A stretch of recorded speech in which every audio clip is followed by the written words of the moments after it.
Dr. Lyons, we are here to talk about autism, AWE-tism, and I love that that is your view. Thanks for being here. Thank you for having me. So there's been a lot of conversation recently about autism, overdiagnosis, increased diagnosis, parent confusion around do their kids' behaviors meet that criteria, or are they just a typically developing 2, 3, 4 year old?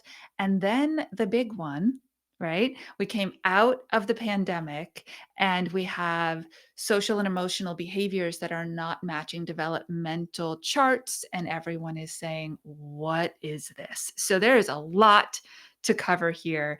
And I would love to just jump right in. Sure. Yes, there's definitely lots to talk about. So, where do you want Uh, to start?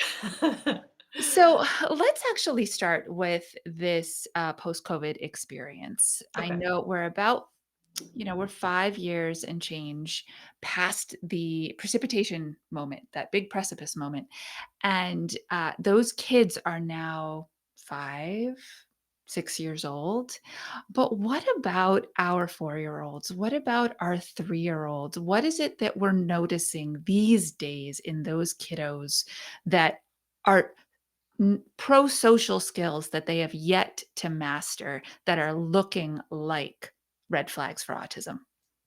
Sure. So some of the red flags for autism have to do with play and Mhm. that social interaction. And with the pandemic and the lack of a lot of that natural play environment that kids grew up in, for the most part, besides COVID, when you don't have that experience, then there certainly can be those delays. But the difference between someone who is wasn't exposed to certain social interactions and social ways of playing. And autism is in that instance, you could um, help that child catch up, and Mhm. it wouldn't be necessarily as difficult as someone with autism to catch up that same area. And there will be different red flags. So communication, verbal communication likely will not be an issue with a child who is lacking certain social interaction Mm. skills. So there might be some red flags, but there's not the complete set of red flags that really would make it so much more difficult. And that's really what parents whose kids have autism have, that sense. It's kind of an intuition where it's like, this is more difficult than it should be. When the parent has that intuition, that's really the time to lean into that. Mm. I love that you said that because one of the ways that you and I vibe is that we feel very strongly that blending the science and the soul is how we find out what kids really need. Yes. You're a Absolutely. scientist. You have some seriously heavy duty, uh, you know, things on your wall, some beautifully Yes. framed things on your wall that say, "I'm a scientist." But the fact that you just pulled out the fact that moms and dads and primary caregivers know what they're seeing, and if it feels right or it feels off is really beautiful. Yeah, parent intuition is important, and it's actually been validated in science that parents have a good understanding of the situation. They might lack, technical words to describe it, or to really pinpoint certain things, but the parent's intuition, when there's that gut feeling that something's just not right, I would definitely say to follow that. So you talked about lack of communication as being one of the red flags. Yes. And we also are seeing a marked increase in the number of kids with speech and language delays and articulation delays. And so those referral systems are completely overloaded as Yes, well. they are. So if we're seeing if we're seeing these developmental delays kind of across the board, where do you recommend parents start? Do they start by asking for a speech and language referral? Do they start by asking for some OT or PT? Or do they start by going to see if a full diagnosis for autism is the right answer? A lot of these lists are getting longer and longer, the wait time. So I would say get on all of those lists that seem appropriate. So some kids can have speech issues, but they can write, they can color, they can put their shoes on, right? So there isn't any of that need for, let's say, occupational therapy or physical therapy. So in that sense, just definitely start to get in front of speech therapists. And sometimes it's appropriate to pay out of pocket just for that peace of mind. Mm. So there are always that options. You can go through the school and get formal evaluations that way, but there always is out of pocket, and that at least can give you some more guidance. Because again, the most difficult thing about autism is the diagnosis is based upon observation. There's Mm. no urine test or blood test or MRI. There's nothing that can be done to just say, okay, is this autism or not? So a lot of times you rule other things out. So getting in front of a speech therapist might be quicker than getting in front of a developmental pediatrician or a neurologist, because those wait times sometimes are 8 months, even up to a year or more.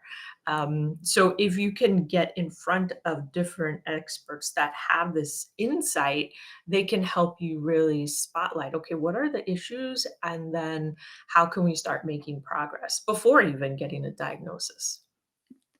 That is such valuable information, because parents wanna take action of some Yes. sort. Yep. They want Yeah, it's want important. that step. Um, so I hear you talking about observation, and it feels like in those moments where we are in the unknown, especially as parents, like you said, without all the education to help kind of clarify what's going on, it can feel like we are panicking or we're drowning or we're kind of overwhelmed and turning to the internet for information. There's just too Oh, much, right? way too It's just a much. fire hose. Way too much. So, how do you recommend that parents stay as grounded as possible, observational as possible, and then know what to say when they go to meet this professional? Well, so starting with social media, it's really hard to stay off it, and I have to say it's really hard.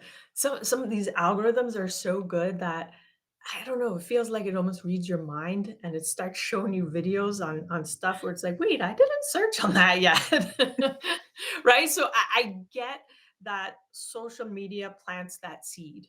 It really does, right? Because you'll see parents saying, "Oh, my child was experiencing this, and it became that," right? And then that's one data point, right? And the interesting thing was research was done on TikTok videos in the autism space. So these are videos talking about autism, and these were the most popular videos. So it was like the top 100 videos based on views.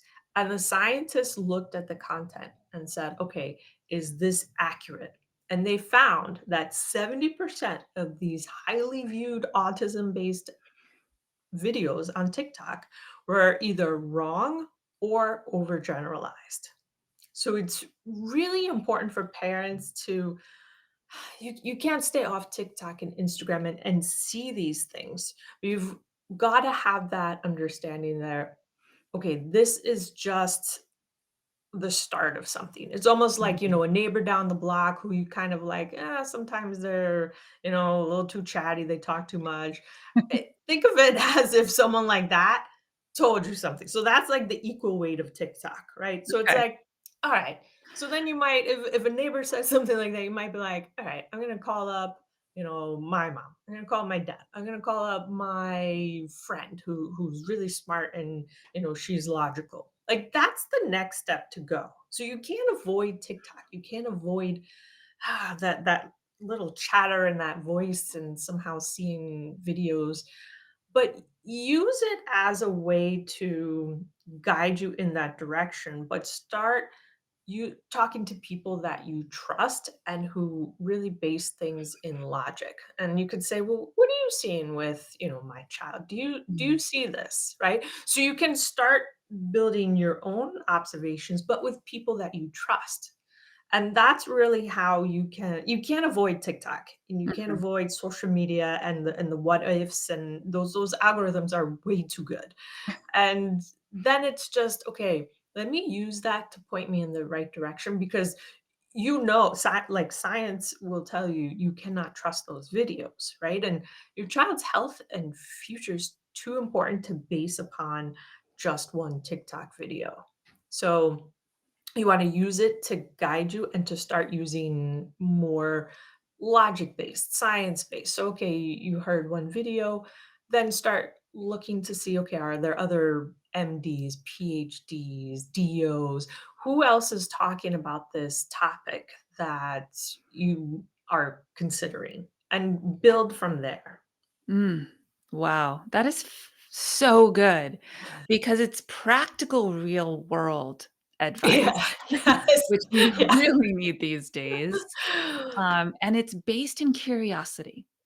I Yeah. love hearing that, right? Let me get more curious about my child. Let me release what I believe the expectations are supposed to be right now and look at what their reality is right now. Is that what you bring to the professional when you finally get that appointment? Do you go in with all your observations and say, "This is what I'm seeing," or do you just let them do from scratch their own high level documentation and observation?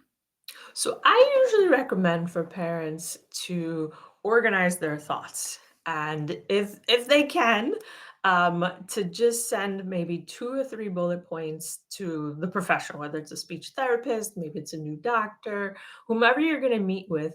You can put your top 3 concerns, not really more than that, because Mhm. it's really hard to get specific and drill down and address them. So really, those top 3 concerns, maybe my child is 5 years old and they're only speaking in, 2 word, 3 word sentences, right? So that might be a bullet point. And then you might have 1 or 2 other points that you want to talk, but you want to have that focus so that you can really connect with that professional and make sure that the focus of your appointment is something that's really meaningful to you and your family. So if speech is kind of coming along and that's not your concern, but let's say maybe play is, right? Your child's not really interactively playing with other kids. They might go into a room and sit on the floor in the corner, right? If that is really more meaningful than speech, even if you see videos saying, oh, speech is so important, speech is so important, you've got to start with what is meaningful for you so that when your child starts to make progress, you get that feedback to yourself like, oh, yes, okay, I followed my intuition. We did Yes. due diligence. We did the work, whatever it is, because there's going to be work involved, right? I know videos do that like kind of before and after, and it kind of seems magical, but there's work. There is work in the middle. So when you put in the work and then you start to see that change and it's meaningful, then that's really the place to focus on. So the parent has to be organized so they can communicate to the professional what is meaningful and to really guide that. This type of collaboration, it just makes me so happy to listen to it. I mean, as an educator, we found ourselves in spaces where parents, and some of them still actually are like, "I have no idea what's going on with my child. Here, you fix it." Yes. Right? So, All it's right. and I'm like, "Wait, whoa, it's not a me fix it. It's not a any educator fix it. It's a we work together." Right. And it's very much based in the scientific method, right? We have a hypothesis Correct. about the Correct. for a reason why this child is struggling. We are going to try a strategy, Yep. and if it We're doesn't going to work, measure. yes, so we're gonna do it over a certain period of time. We're gonna see if transformation happens, and if not, we're going to modify and try Yep, again. reassess. Exactly, and that takes partnership on both sides. So you wanna find good professionals who are Mhm. willing and open to have that conversation and that dialogue and say, "Okay, this is what we're gonna do. This is the plan. This is when we'll reassess. I need you to do XYZ," and the parents say, "Okay, I'll be able to do this, that." And you want the parent also to feel comfortable to ask questions and for there to be that dialogue back and forth. That's what makes partnership. It really does, and everyone who's listening, I really want you to hear this. There's no easy button. No, there's There not. won't be, and it doesn't matter what the issue is, whether it is a real neurological diagnosable issue or we slid back and bedtime's now a struggle. Like, it doesn't matter. The point is your child's development continues developing all the way up through their entire life. Yes. So, you're in this, you're in it to win it. So, let's Yep. forget about easy buttons and talk about what Dr. Lyons was just sharing with us, strategies, plans, and taking action. All right, I wanna shift gears for a second because I've been dying to ask you this question. Sure. When my girls were little, they're now, 21 and 23. Okay. Okay, when they were little and people would talk about autism, they would Mhm. then follow it up with, "Well, my child has Asperger's. Well, my child Mm. had" like, a there was a spread of diagnoses that a assigned themselves with high functioning versus low functioning. Therefore, the services met these kids where they were, what they needed. I was listening recently to a radio spot actually up in Canada on their national broadcast station that people are frustrated because there's one diagnosis now across the entire spectrum. Right. Tell us what's going on with this scientifically and if you're seeing any movement to parse those back out again. So the diagnosis was combined. So you have Asperger's, which is your what would be now level 1 autism. So autism has 3 levels, and level 1 is what you would consider high functioning, but it's a misnomer in that sense, in that it seems like it's lighter, somehow easier. It's not necessarily it's not necessarily easy, right? So the person might be able to dress themselves and feed themselves, and maybe eventually have their own apartment, right? But they're dealing more with anxiety, and they still have very real issues. Mhm. And level 3 is definitely profound autism, in the sense that there's really no mistaking it. That person needs high supports, right? So they're going to need 24/7 care. They might not be able to be left alone at all. There might be, let's say, headbanging, or violent outbursts, real challenging behaviors. I also don't like that term. Challenging behavior Right. sounds like, I don't know, like a walk in the park, and it is certainly not whatsoever. And everything has been lumped into an autism diagnosis. Part of it is just for ease of the system. So now, if you in the United States, if you have a diagnosis of autism, it just automatically allows you to get certain services. I don't feel there's positive and negatives of both, of having separate but also not. And there's also the controversy that Asperger's and the level 1 autism, many people are taking it more as an identity, and then that's where the struggle comes when someone who is level 3 profound autistic, or their parents, and you have someone with level 1 saying, "This is who I am. You shouldn't try and, address any of my healthcare needs. This is I'm wrapping myself up in this autism diagnosis." Whereas someone on level 3, who is banging their head into the wall and has to wear a helmet, has a very different viewpoint. So that's where a lot of the controversy and the tension comes from. Is autism an identity, Mm. or is it something that is profound, that really can benefit from improvement? And to complicate things a little bit more, Good. um, there is new research on genetics, and this is just the beginning. So we're just starting to understand this a little bit.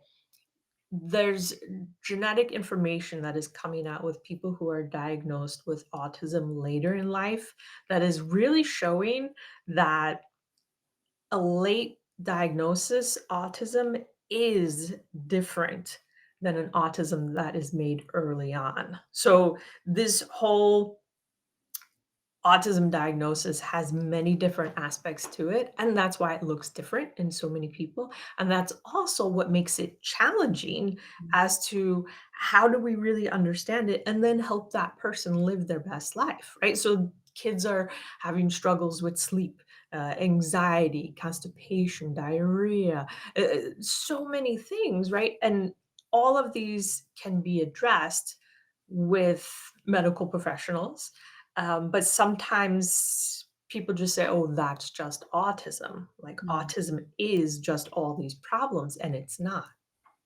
Wow. Wow. See, now I can understand why somebody who is saying, "I don't know what's going on with my child," feels wildly Oh, overwhelmed. yes, yes, yes. And then the last piece of information to complete this picture, right, is the latest study in 2023. So over the decades, there have always been studies that show an autism diagnosis is not lifelong. So back when my daughter was diagnosed, that number was about 10%. So about 10, 12 years ago, the research showed 10% of kids who were diagnosed with autism when they were young Yeah. lost their diagnosis, meaning they had an optimal outcome. That's what it used to be called.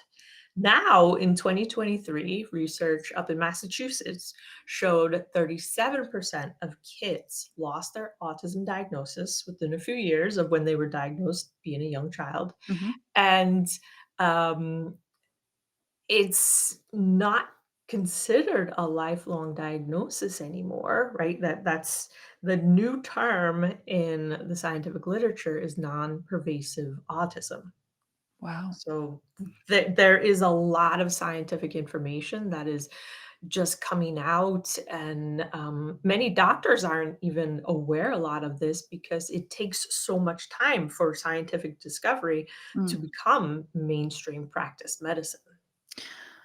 Okay, so this has me wondering then, well, first of all, that feels hopeful, right? If Yes. your child can is diagnosed at 2 and at 6, you have done the work, and the transformation has brought that little one to a space where they can be independent, then great. They can be who they are and what they Right? wanna do and, yeah, be Yeah. curious and participate in life, and family life looks entirely different, and parents are sleeping, and they can start to focus on their own life again. Because a lot of times what happens is you have this crisis mode, and you really have to focus and, like you're saying, put in that work. That is the Mhm. time to put in the work because it pays off so much more in the future.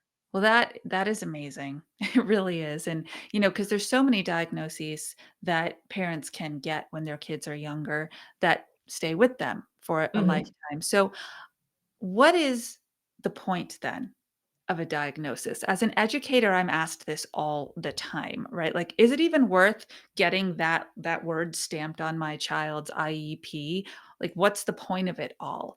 And so I know my answer as an educator, but I'm curious to know what you think. You've been through this, you've lived this with your daughter, and you've done the work.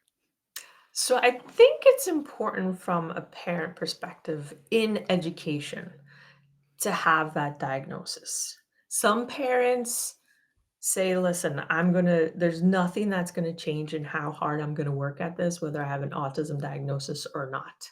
So for those parents who are actively putting in the work and doing functional medicine testing and changing diet and understanding the way their child thinks and communicates and doing all of that, for some of those parents, it's not a top priority. Some parents get it as just reassurance, right? Mhm. Because there is so much, oh my goodness.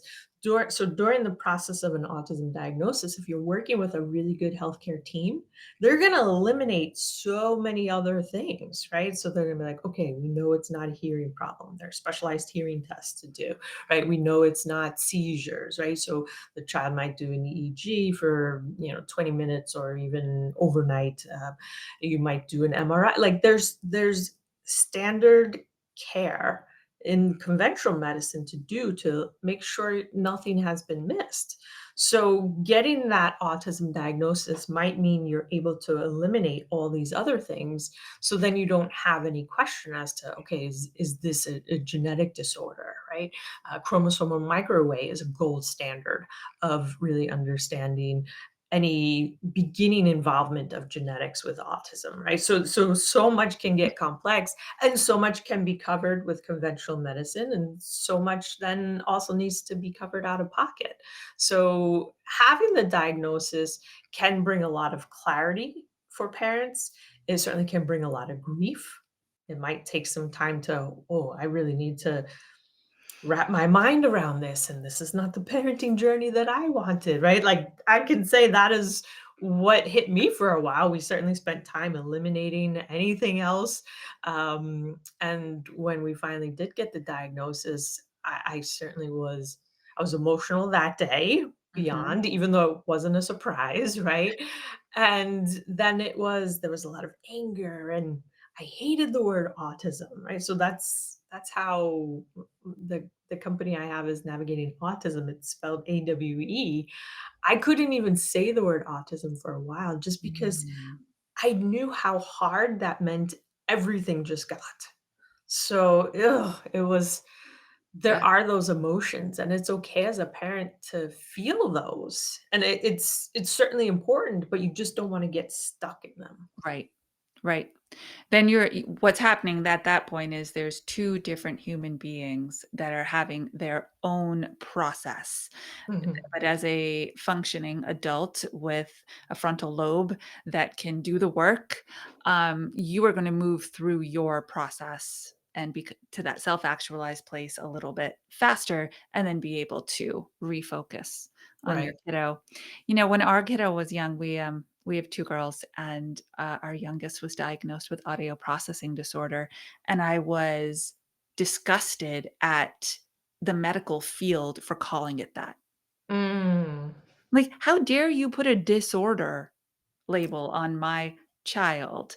As somebody who's a trained teacher of the deaf and hard of hearing, I've done a lot of work in audio fields. I could read a speech banana. Like, I knew how to do all of that stuff.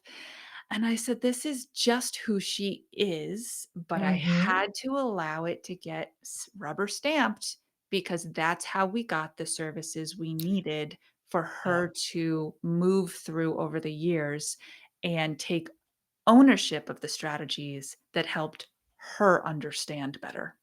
Right. And it's a process. You were angry and, don't define my child, but at the same time, it was what was needed so that you could get the help that made the difference. Yeah. So, but you also didn't chastise yourself for getting angry. Like, you had that Mhm. anger, but you still then took action, Yeah. and that's the important part is you feel those emotions. We can't control the emotions that we feel.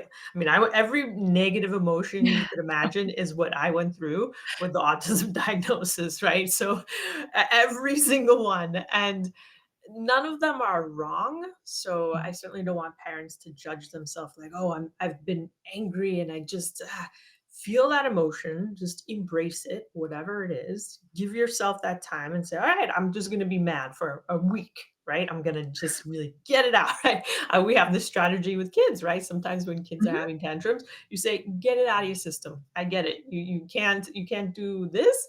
No problem. Just throw yourself on the floor, move through that emotion, and then they pick themselves up and they go on for tantrums, Right, right? right. And so it's okay for a parent to say, "Listen, I need a week to be angry, and I'm just gonna move through this anger," Yeah. and that's totally fine.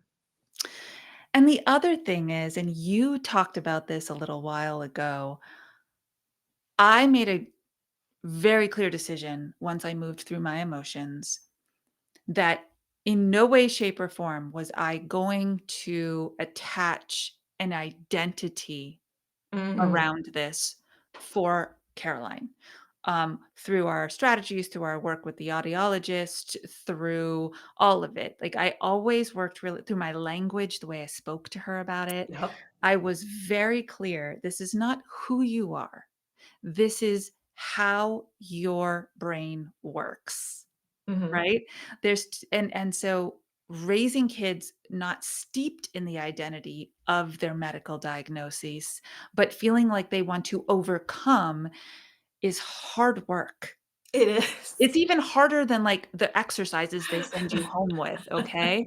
But the end of this story, Dr. Lyons, is that this kid lives in and studies in Tokyo, Wow. and it wasn't until the beginning of her junior year that she took her 504 and went to the academic support staff and said, "Actually, I need help, and here's why."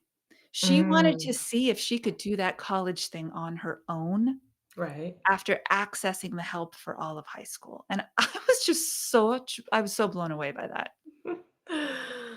Well, you raised a great daughter who wants to take that risk of, "Let me try this on my own."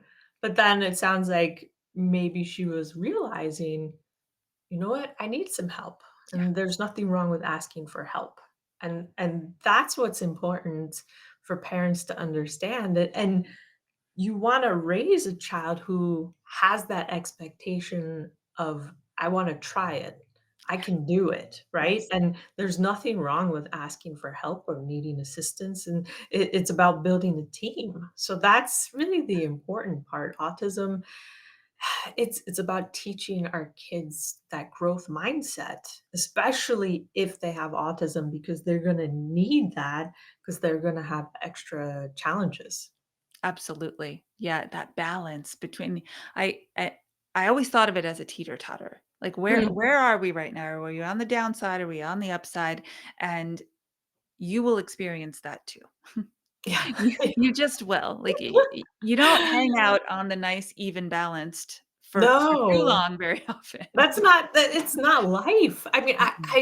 there's so many times where I'm like, "Oh, I just want, those easy days where you sit around and do nothing," but it's like that's not where life gets created. You Right. have those days, and those are like rest days, but then I don't know, to create a really fun and interesting life requires pushing those boundaries, and you really need that growth mindset because when you push a boundary and learn something new, Yeah. you're not going to get it right the first time, and you don't even want to have that expectation of, "Oh, I have to do this No, perfectly," no. because that's a heavy burden to carry throughout life.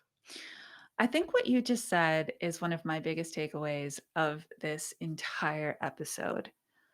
Parents, hear this. Dr. Lyons is telling you, yes, your child will have limitations if they're diagnosed with autism. That's part of the deal. But they can also have a belief system that they are capable of achieving and doing those things if they work hard. And those two things do not often coexist for us in life. We either believe there's something wrong and the wrong thing is just what it is, or we believe that we can learn and grow. But to have both exist at the exact same time is where the power in raising a child who is neurologically different but capable of achieving anything in life that aligns with who they are, that's where it is. Most definitely. Very, very well said and summarized. Thank you. I believe so strongly in that. So you have an amazing foundation, and you're here to share with us how parents can take that next step. Now, my question is, before you describe what the resources are that you have to offer, do they need to have secured a diagnosis and know that their child has autism, or can they come explore your resources as a way to check out some of those red flags we talked about at the top of this show? Oh, we welcome all parents. So whether there's a formal diagnosis, whether they're in the process of getting it and on wait lists, or if they're just having those initial red flags, um, we're about teaching the science. Good. So wherever a parent is in that process, the science is the important thing to know. So if there's questions about gut health and what kind of functional medicine testing should I do and what about diet really matters, and you want to get those answers based upon Yeah. scientific literature, then that is something to come over and check out what we do, because we teach parents the science of autism so that they can really make the best decisions for their child based on quality information, not TikToks and opinions and stuff like that. You want the science, you wanna see if, "Is that relevant to my child?" Mhm. And then take action, and then if it's not, then you keep going and say, "Okay, alright, what is relevant for my child?" Until you hit that synergy and you say, "Ah, okay, this is where we need to focus." Great. So we're going to have your platform linked right in the show notes so people can click over and start exploring right away. Awesome. Thank you so much for taking some time and cumulative wisdom. You can tell that you have studied this and lived it for a really long time and that it is a heart mission for you as It well. is, So thank you definitely. very much. We appreciate you. Thank you for having me. All right, you all know what to do out there, toddler tribe. Stay mindful and proactive until our next episode as we transform the toddler years.